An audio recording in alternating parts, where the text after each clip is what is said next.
ছিনতাইকারীর কবলে এক সিএনজি চালক সিলেটের এয়ারপোর্ট রোডে লাক্কাতুরা চা বাগানের ভিতরে নিয়ে, যতটুকু আমরা জেনেছি ছিনতাইয়ের চেষ্টায় আসলে কি হয়েছিল, এখানে যারা গিয়েছিলেন ওনাকে নিয়ে এসেছেন চুরির আঘাতে যে ক্ষতবিক্ষত অবস্থা, তাকে মানে জীবিত অবস্থায় ওনাকে নিয়ে আসা হয়েছে। যারা নিয়ে এসেছেন তাদের সাথে কথা বলবো। আসলে ওনারা প্রথমে গিয়ে কি দেখেছেন একটু যদি আমাদেরকে জানাতেন। আসসালামু আলাইকুম। বিকাল 3:30টার দিকে হচ্ছে আমি আর আমার খালাতো ভাই হচ্ছে আমরা ওইখানে বেড়াতে গিয়েছিলাম আর কি, চা বাগানের দিকে। তো যাওয়ার পরে হচ্ছে যে ওইখানে নামার পর আমরা ভেতরে মানে যেতে চাচ্ছিলাম, তখন সিকিউরিটি গার্ড আমাদেরকে বলছে যে তোমরা ভিতরে যেতে পারবা না। তো আমরা একটু জোর করে যাচ্ছি যে আমরা বেশি ভিতরে যাব না, একটু ভিতরে যাব তারপর চলে আসবো। দেন আমরা একটু ভিতরে গেছি, যাওয়ার পর আমরা ছবি উঠাচ্ছি একটু দূরেই আর কি, বেশি দূর হবে না, 10-15 মিটার হবে, একটু দূরেই মানে ওই যে যাকে আমরা উদ্ধার করছি আর কি, ও দাঁড়াইছে, দাঁড়ানোর পর একটা চিৎকার দিছে, দেওয়ার পর আবার সাথে সাথে মাটিতে পড়ে গেছে। যখন আমরা দেখছি, দেখে মানে আমরাও ভয় পেয়ে গেছি, ভয় পেয়ে মানে দৌড়ে আসছি। আসার পরে সিকিউরিটি গার্ডকে বলছি যে ওইখানে একটা মানুষ পড়ে আছে, তুমি আসো। তো ও আমাদের সাথেও আসছে। আসার পরেই আমি আমার বাইকে বলছি যে ঠিক আছে তুমি আম্বরখানা মেট্রোপলিটন পুলিশে কল দাও, পুলিশকে বলো। তখন কিন্তু সিকিউরিটি গার্ড আমাদেরকে বকতেছে পুলিশকে কল দেওয়ার কোনো দরকার নাই। ও বলছে যে আমার ম্যানেজারকে ফোন দেই, বাগানের মালিককে কল দেই, পুলিশকে কল দেওয়ার কোনো দরকার নাই, ও বলছে। তারপর এটা শোনার পর আমার বাইক মনে শিখেছে তুমি একটু তাকো। আমরা তাড়াতাড়ি আবার রাস্তায় চলে আসার পর অনেকগুলো গাড়ি যাচ্ছে, গাড়ি যাওয়ার পর আমরা মানে লোকজন জড়ো হয়েছে। জড়ো হওয়ার পরে 2জন লোক আসছে, 2টা সিএনজি ড্রাইভার, ওদেরকে আমি বলার পর ওরা বলছে ঠিক আছে যা হওয়ার হয়েছে, আগে মানুষটাকে বাঁচানো দরকার। তখন ভাই আমরা ওনাকে উদ্ধার করার জন্য আর কি গাড়িতে উঠাবো। তখন কি করছে ওই কি অবস্থা মানে একদম ছুরিকাঘাতে এই দিক থেকে প্রচুর ব্লাড বাইর হয়েছে, পুরো জামাতে একদম মানে নাজেহাল অবস্থা। আমি আপনাদেরকে ছবি দেখাতে পারি, ভিডিও করা আছে, নাজেহাল অবস্থা, উনি একদম পড়ে আছে আর এই দিক থেকে প্রচুর ব্লাড বের হয়েছে। তখন আমরা ওকে যখন গাড়িতে উঠাবো তখন কী করছে ওই সিকিউরিটি গার্ড, ওর বয়স অ্যাটলিস্ট 60+ হবে, ও কী করছে ওর হাতের মধ্যে একটা পলিথিন মুড়াইছে। মোড়ানোর পর ও আমাদেরকে হেল্প করছে, মানে ধরার পর আমরা গাড়িতে উঠেছি। উঠানোর পর ভাই একটা মানুষ হেল্প করে নাই, একটা মানুষ, জাস্ট ওই 2টা সিএনজি ড্রাইভার ছিল, আমাদের গাড়িতে একজন ছিল, আরেকটা ড্রাইভার ছিল, ওরা আমাদের সাথে আসছে। ইভেন পেছনে বসার জন্য একটা লোক ছিল না, আমি সাহস করে পেছনে বসছি, আমার ভাই সিএনজির সামনে বসছে, ওনাকে নিয়ে আসছি। তারপর আমার ওখানের দিকে আসার পরে তোমার একজন করছে ওইখানে স্ট্যান্ডের ড্রাইভারদের বলার পরে হচ্ছে যে তোমার এয়ারপোর্ট থানার ওসির কাছে বলা হয়েছে। তো স্যার আমাকে কল দিয়ে বলছে যে তুমি যাও তাড়াতাড়ি ওকে হসপিটালে নাও, যতটুকু করা লাগে করো, মানে যতটুকু তোমার করা লাগে করো, তুমি আমরা আছি তোমার সাথে। তারপরে বলছে যে স্যার গাড়িটা ওইখানে আছে। তখন স্যার গাড়ির নাম্বার আমার কাছ থেকে নিয়ে গাড়িটা ওইখান থেকে উদ্ধার করছে। দেন আমি এখানে চলে আসছি, হসপিটালে নিয়ে আসছি। আসার পরে ইমার্জেন্সি থেকে এইখানে আসার পরে ভাই একটা মানুষ হেল্প করে নাই। ইভেন আমার কাছে বাংতি টাকা ছিল না, 10 টাকার টিকিট একটা মানুষ দেয় নাই। আমার ভাই বাংতি করে টাকাটা আনছে, তারপর 10 টাকার টিকিট দিয়ে ভাই ওইখানে আমরা ডাক্তার দেখেছি। ডাক্তার আমাকে যথেষ্ট হেল্প করছে, ইভেন পুলিশ আমাদের সাথে যথেষ্ট হেল্প করছে। তারপর 4তলায় নিয়ে যাওয়ার পর ওইখানে বলছে যে রুগীর প্রচুর ব্লাড বের হয়েছে, এখানে মানে ব্লাড লাগবে। তখন কি বলছে যে ব্লাড তোমার ক্রস ম্যাচিংয়ের জন্য টাকার দরকার। তখন আমার কাছে টাকা ছিল না, আমার কাছে যা টাকা ছিল তো তা দিয়ে ইঞ্জেকশন, স্যালাইন, ক্যাথেটার এগুলো নিয়ে আসছিলাম। তখন কি করছে নার্স তার পকেটের টাকা দিয়ে কিন্তু তোমার এই ক্রস ম্যাচিংটা করাইছে আর কি। দেন স্যার ওসি আমার কল দিয়ে বলছে যে ঠিক আছে তুমি যা করা লাগে সব করো, আমি আসতেছি, আসার পর সব কিছু হবে।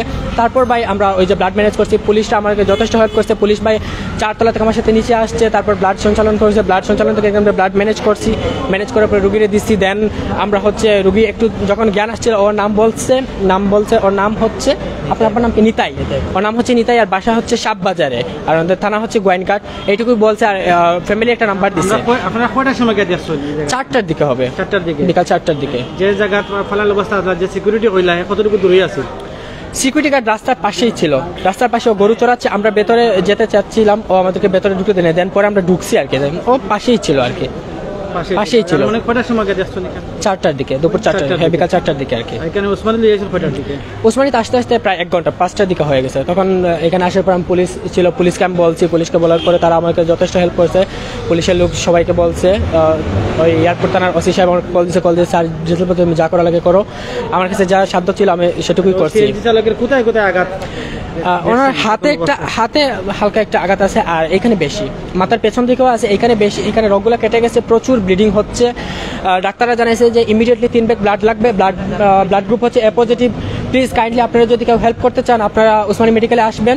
5 তলাতে উনি ভর্তি আছে, আপনারা চাইলে ওনাকে ব্লাড দিতে পারেন। ইতিমধ্যে 1 ব্যাগ ম্যানেজ হয়ে গেছে এ পজিটিভ ব্লাড, আর বলছে যে আরো 2 ব্যাগ ব্লাড লাগতেও পারে, মানে ইমিডিয়েটলি 3 ব্যাগ লাগবে, এটাই বলছে আর কি। আপনারা এখানে গিয়েছিলেন ছবি তোলার জন্য? হ্যাঁ, আমি আর আমার ভাই ওখানে ছবি তুলতে গিয়েছিলাম, যাওয়ার পরে আর কি এই ওনাকে পাওয়ার পরে অনেক মানুষ আসছে, ছবি তুলছে, ভিডিও করছে ভাই, কোনো মানুষ সাহায্যের সহযোগিতা পারে না, কিন্তু আমি আর আমার ভাই সাহস করে ওনাকে নিয়ে আসছি। আপনার পরিচয়টা যদি? আমার পরিচয় হচ্ছে ভাই, আমার নাম হচ্ছে সাইফুল হাসান, আমার বাসা হচ্ছে মেজরটিলা, আমি Sylhet MC college honours 3rd ইয়ারের রানিং স্টুডেন্ট, আর আমার গ্রামের বাড়ি হচ্ছে খানাইঘাটে, আর আমি সিলেটেই থাকি আর কি, তো এখান থেকে যাচ্ছিলাম আর কি। দর্শক, একজন কলেজ ছাত্র সাহসিকতায় কিন্তু একজন সিএনজি ড্রাইভার হয়তো বেঁচে যেতে পারে, উনি নিজে সচেতন হয়েই কিন্তু ওসমানী মেডিকেলে নিয়ে আসছেন। এখানে যে সিএনজি চালক, ওনার ছেলেও এখানে উপস্থিত আছেন, আমরা তার সাথে কথা বলবো। আসলে ওনার বাবা আসলে কয়টার দিকে বাইরে হয়েছিলেন, যদি একটু এখানে আসছেন। আপনার আব্বা কয়টার দিকে বাড়াইছিল বাড়ি থেকে? স্যার 3টার দিকে। 3টার দিকে? জি। আপনারা কিতা শুনে আইসুন মেডিকেল? স্যার আমরা শুনছি যে মেডিকেলে আমার আব্বারে খেয়ে খুন করে লিখছেন, কাটাকাটি করে লিখছেন, ও কারণে আমরা আইছি। আপনার আব্বা জীবিত আছেন না মৃত? জীবিত আছেন। জীবিত আছেন। আপনারা কিতা শুনে আইসেন কইলা? যে খেয়ে যেন আব্বারে মারি লিখছেন ছুরি দিয়ে আর কি। কোন জায়গাত? স্যার হিকার লাকারতলা শাহবাগান। কত শুনে আইসেন? কে ফোন দিয়েছেন আপনারা? স্যার ওসি ফোন দিয়েছেন আমরা। আচ্ছা, ফোন দিয়ে আপনারা? জি জি। দর্শক, আমরা যিনি সিএনজি চালক, ওনার ছেলের সাথে কথা বলছে। ছেলে আসলে বাকরুদ্ধ, কথা বলতে পারছে না। স্থানীয় যারা আছেন এখানে, আমরা তাদের সাথে একটু কথা বলবো। ভাই আসলে কিতা শুনে আইসেন? আমি আসলে সাববাজার এলাকার সন্তান, আমি পাবলিক রিলেটেড। আমার পরিচয় আসলে এখন দেওয়া মুখ্য বিষয় নয়, আমি একজন জনপ্রতিনিধির মতনও একজন ব্যক্তি।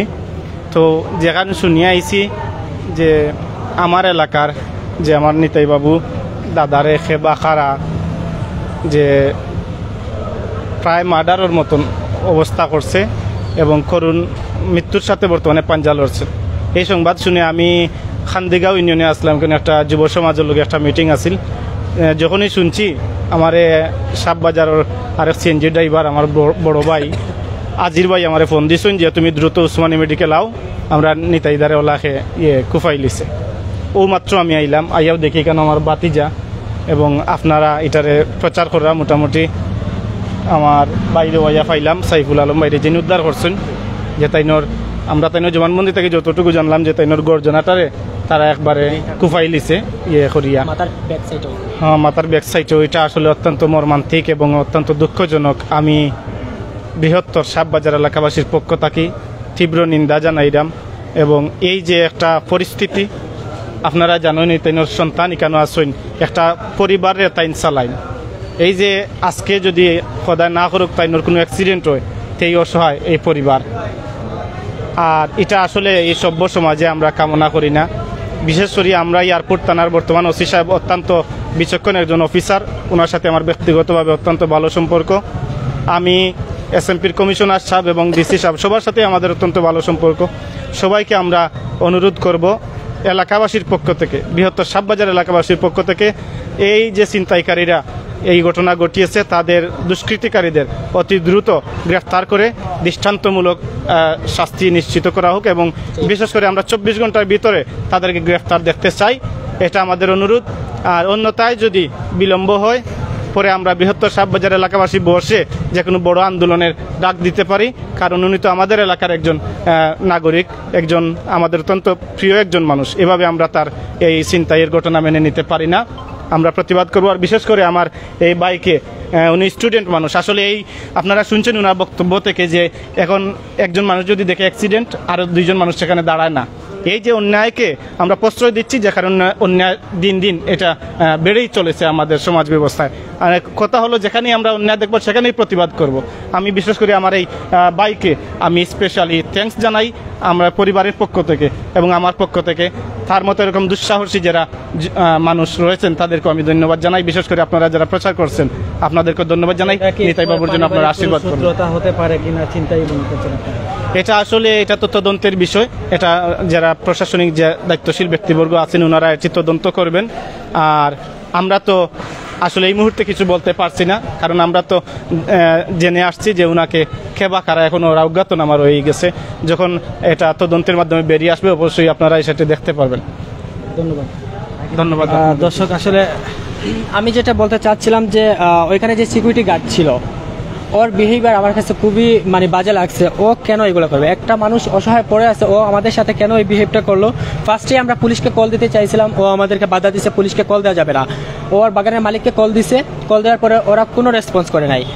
দেন বাধ্য হয়ে আমি রাস্তায় আবার দৌড় দিয়ে চলে গেছি। রাস্তায় যাওয়ার পরে ওইখানে অনেকগুলো গাড়ি দাঁড় করাইছি। সিকিউরিটি গার্ড ছিল, তার কোনো ছবি টবি আছে? হ্যাঁ, সিকিউরিটি গার্ডের ছবি এই যে আমার ফোনে আছে, সিকিউরিটি গার্ড। ইভেন ও কি করছে জানেন? ও যখন আমরা ওই মানুষকে গাড়িতে উঠাবো তখন ও কি করছে, ওর হাতের মধ্যে পলিথিন মানে মুড়াইছে যাতে ওর কোনো প্রুফ না আসে। মানে এই সময় ওর সেন্সে এটা কাজ করছে। চিন্তা করেন 70 বছর বয়স হবে এই মানুষের। আমাদের কিন্তু ছিল না, আমার এইগুলোতে কিন্তু রক্ত লাগাল ছিল, মানে এগুলোতে রক্ত ছিল। আমি আসার পর এখানে ওয়াশরুমকে ক্লিন করছি, আমার হাতে রক্ত ছিল। কিন্তু ও কি করছে, ওর হাতের মধ্যে পলিথিন মুড়াইছে, দেন আমাদেরকে সাহায্য করছে। যে স্থানে ওরে আপনারা গিয়া পাইছেন কতটুকু দূর এই সিএনজি চালকরে কত বিক্ষত অবস্থায় পাইছেন? বেশি দূর না, একদম। আর রাস্তার পাশে হচ্ছে টিলার পরে আর কি। এখান থেকে কোনো সহায় শব্দ শুনে গেছেন না আপনারা? এমনি না, আমরা ছবি তুলতে গেছিলাম। ছবি তুলে যাওয়ার পরে উনি এখানে গরু চড়াচ্ছে, ওর হাতে দেখেন, ওর হাতে কিন্তু লাঠি আছে, ওখানে গরু চড়াচ্ছে। আমাদেরকে ভেতরে যাইতে দেয় নাই। আমরা বলছি যে আমরা বেশি ভিতরে যাবো, বলছে বেশি ভিতরে যাওয়া যাবে না। আমরা বলছি যে আমরা বেশি ভিতরে যাবো না, একটু ভিতরে যাবো। যাওয়ার পরে এখান থেকে প্রায় 10-15 মিটার দূরে হবে ওই নিতাই বাবু ছিলেন। আমরা এখানে ছবি তুলছি, তারপর ও আমাদেরকে দেখছে বা আমাদের দেখে বা আমাদের মানে সারা শব্দ পেয়ে আর কি উনি চিৎকার দিচ্ছে। দেওয়ার পরে আমরা ওরা দেখছি, দেখার পরে আমরা ওইখান থেকে মানে দৌড়তে পালাই আসছি। আসার পরে ওই সিকিউরিটি গার্ডকে বলছি, আসার পরে এখানে সিকিউরিটি গার্ডকে বলছি, বলার পরে বলছি যে ওইখানে একটা লুক পড়ে আছে, আপনি তাড়াতাড়ি চলে আসেন। ও আমাদের সাথে আসছে। আমার চাচা। দর্শক, আমরা দেখতে পাচ্ছি এখানে সিএনজি নেতৃবৃন্দরা আসছেন, আমবাগানা শাখার সম্মানিত সভাপতি আসছেন। আসলে আমরা শ্রমিক নেতারাও এখানে আসছেন, আমরা ওনাদের সাথেও কথা বলবো। আসলে এই ঘটনাকে আপনারা কিভাবে দেখছেন যদি একটু আমরা এই মাত্র খবর পাইছি একটু আগে, আমাদের সাহেব বাজার এলাকার একটা শ্রমিক, তার এই গোলা খাটিয়া নিতাই আম্বরখানা সাহেব বাজার আর এই কাজির বাজার সহ মানে প্যাসেঞ্জার টিপ মাছের টিপ মারে বেশিরভাগই। তো লোকটা খুব ভালো। হঠাৎ করে কি যে হইলো আমরা এখনো জানি নাই, আমরা জানার চেষ্টা করতেছি, যাই না এরপরে জানাইব। আমরা যখন জানছি না কিতা বিষয়, ও আমরা শুনছি আম্বরখানাত হয়। আমরা সবাই আম্বরখানা সিএনজি স্ট্যান্ডে শুনছি। উনি অবশ্য নিয়ে আইছে, উনার কাছে সব কিছু পাইবেন, উনি নিয়ে আইছে। জি, আমরা খবর পাই, আমার পুরা কমিটি সহ আমরা আইছি। দেখি রে আগে বুঝি নাই, আমরা বুঝি আমরা করা লাগে। আমরা আসলে বিষয়টা অত্যন্ত মর্মান্তিক ঘটনা। আমরা হঠাৎ আসলাম শাখা অফিসে বোয়াত, তৎকালীন সময় আমারও বাইয়ে আর আপনারা নিউজ চ্যানেল থেকে লাইভ করায় জিনিসটা আমরা জানতাম পারছি, অথচ আমরা মোবাইলের মাধ্যমে কোনো যোগাযোগ করতাম পারছি না। হঠাৎ তাই লাইভ করায় আর আপনারা নিউজ চ্যানেলে করায়, ও আমরা খবর পাইছি, পাইয়াও আইছি আমরা। এখন আমরা আস্তে আস্তে যাইমু, তাহলে দেখবো, দেখার পর অনলাইন আমরা পরবর্তী স্টেপ যাইমু। আমার আমরা পুলিশ ফাঁড়ির ইনচার্জ উনি আমার ইয়ে করছেন, আমার ইয়াত মেসেঞ্জারে গাড়ি নম্বর দিয়ে জানতে চাইছেন, তখন আমি বলছি যে আমাদের ড্রাইভার, আমরা যাইতেছি আর আমরা এই খবর পাই আসছি। তবে আপনারা সাংবাদিক ভাইরা যারা এই নিউজ করছেন তারা আমরা সংগঠনের পক্ষ থেকে ধন্যবাদ, আমার এই চাচারেও আমরা পক্ষ থেকে ধন্যবাদ। আপনাদের মাধ্যমে যাতে আমরা জানতাম পারছি, ইনশাল্লাহ যতটুকু করণীয় আমরা এই ব্যাপারে করবো ইনশাল্লাহ। দর্শক, আমরা সরাসরি আপনাদেরকে দেখানোর চেষ্টা করেছিলাম আসলে কি হয়েছিল, বিস্তারিত আপনাদেরকে তুলে ধরার চেষ্টা করেছিলাম। কলেজ পড়ুয়া এক ছাত্রের সহযোগিতায় এক সিএনজি চালক আজকে বেঁচে যেতে পারেন। আসলে যে অবস্থা নিয়ে আসছেন, যেভাবে বর্ণনা দিচ্ছেন, খুবই হৃদয় বিতারক। দেশ এবং প্রবাস থেকে যারা আমাদের সাথে দীর্ঘ সময় লাইভে সংযুক্ত ছিলেন এবং পরবর্তীতে লাইভে সংযুক্ত হবেন, সবার সুস্বাস্থ্য কামনা করে বিদায় নিচ্ছি। আসসালামু আলাইকুম ওয়া রাহমাতুল্লাহি ওয়া বারাকাতুহু।